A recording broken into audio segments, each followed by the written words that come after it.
What does the death of a game look like? Is it when the servers shut down? For a time, yes. Is it when it's delisted? Not necessarily. Is it when a legally owned copy just no longer functions? Fortunately, there's usually a workaround or a fix. But when a game becomes unavailable or loses functionality, it's usually very sudden, with confusion and anger being the main emotion. Rightfully so. You're losing something that you paid perfectly good money for, and not all shutdowns are equal. You're not just losing a product, you're losing a work of art, traditional 2D art, 3D animation, narrative, music, environments, levels. The whole experience all relegated to hearsay, but a quick death is a kindness. Not all games are so fortunate. Some titles have a long, slow, painful death, with Stunt Typhoon Plus being on its deathbed for its entire life. The footage I was able to record isn't great. You see, the only way to play this game without an arcade board is through MAME, where it is officially unsupported, which means that the game doesn't function properly. And that's true. There's no sound, and there's multiple visual bugs, particularly in the menus. Load times take forever, and only one stage works. I'm not frustrated with the MAME developers. MAME literally stands for Multiple Arcade Machine Emulator. There are thousands of functioning games which work on here, all initially developed for specific and proprietary arcade boards, ranging from the 1970s to the 2000s. And it's because of MAME, I or you can play this game at all. It's just not the intended experience. But the game itself is quite interesting. It's an arcade racer from Taito, perhaps better known for the Battle Gear series. Stunt Typhoon puts you in the role of a stunt driver, challenging you to get through movie sets within the allotted time. You're supposed to avoid the many obstacles in the levels, perform sick drifts, and avoid damaging out. The vehicle handling needs some work. Your car steers on a plane, and the nose changes direction faster than the car itself actually begins to steer. But the most interesting part about these vehicles comes from the physical arcade cabinet.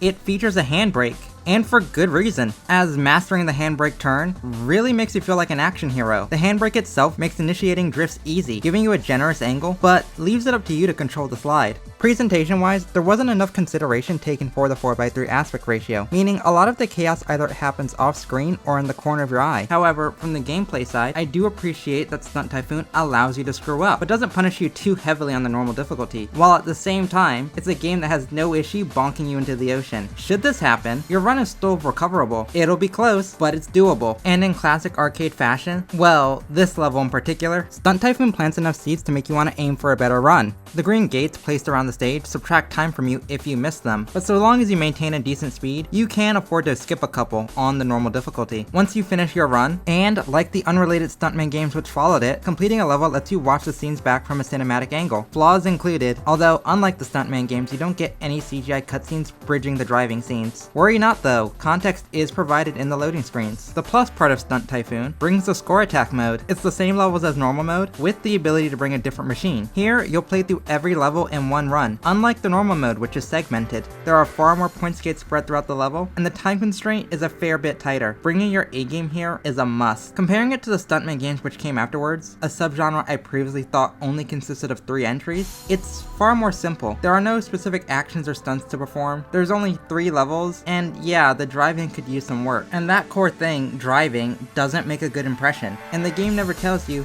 hey, yank the handbrake on the hairpins, which does seem obvious, but remember, no other arcade machine featured this. The Plus version was created specifically to try and gain player favor, but it was for naught. It was already viewed as stressful, the cars were seen as too weak, and by my interpretation, it said that people stopped playing the game before the timer even ran out. Thus, it didn't make much money, with the Plus update doing not much to improve the situation. This info comes from Monica16, through a translator, who seems to have run an arcade with the original cabinet. Supposedly, arcade boards were converted for Battle Gear 2V, meaning a chunk of the original hardware which could even play this game is simply gone. It died shortly after it hit the arcade floors. Its remnants pilfered for a more popular title, and whatever remained left rotting and unplayed. Monoka has been uploading gameplay on their YouTube channel, which appeared on my recommendations, which then gave me a flashback to a video 15 years ago, which is still up, showcasing this game. And ever since I first saw that video, I've wanted to play Stunt Typhoon. Did it disappoint? I don't know. I haven't experienced the whole game. Stunt Typhoon just didn't resonate with its initial audience.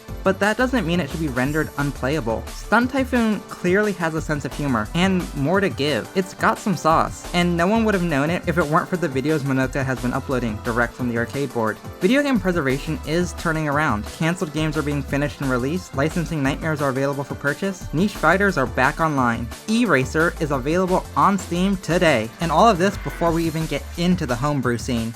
Losing any game to time is a loss for the art form, and paints a false picture over the history of the medium. Not everything was Crash or Spyro. You had Bubsy in the mix. For every Bayonetta, you had at least 3 Bullet Witches. But it's important that both games remain accessible for preservation, historical context, and who knows, maybe someone out there may actually prefer Bullet Witch. And on the subject of context, Hydrophobia is not a great game, the demo of which killed my original Xbox 360. But what the devs were achieving with water simulation is still impressive to this day, and it's great that it remains accessible. It serves as a reminder of what we lost in pursuit of visuals, and what can still be strived for in games, being physics simulation and interactivity. And without these titles available, you'll never be able to find what you're missing, and history becomes painted as a series of trends, rather than a living culture which diverged, converged, pushed, and pulled. Giving games a second chance at life allows them to be discovered again, appreciated again, misunderstood again, but most importantly, live again.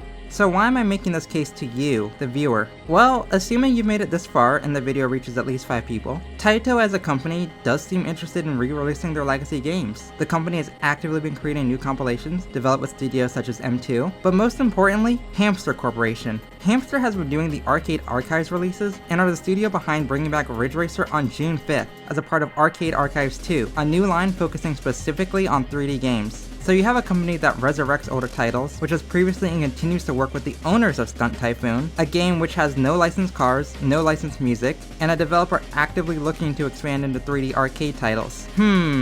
Thus, I would like to ask you to reach out to both Taito and Hamster about re-releasing this game. Contact pages for both are on screen and in the description. I've already done so, and have received a response back from Taito. Nothing committal or confirmatory, of course, but hey, it's more than you'd ever get from EA about Burnout.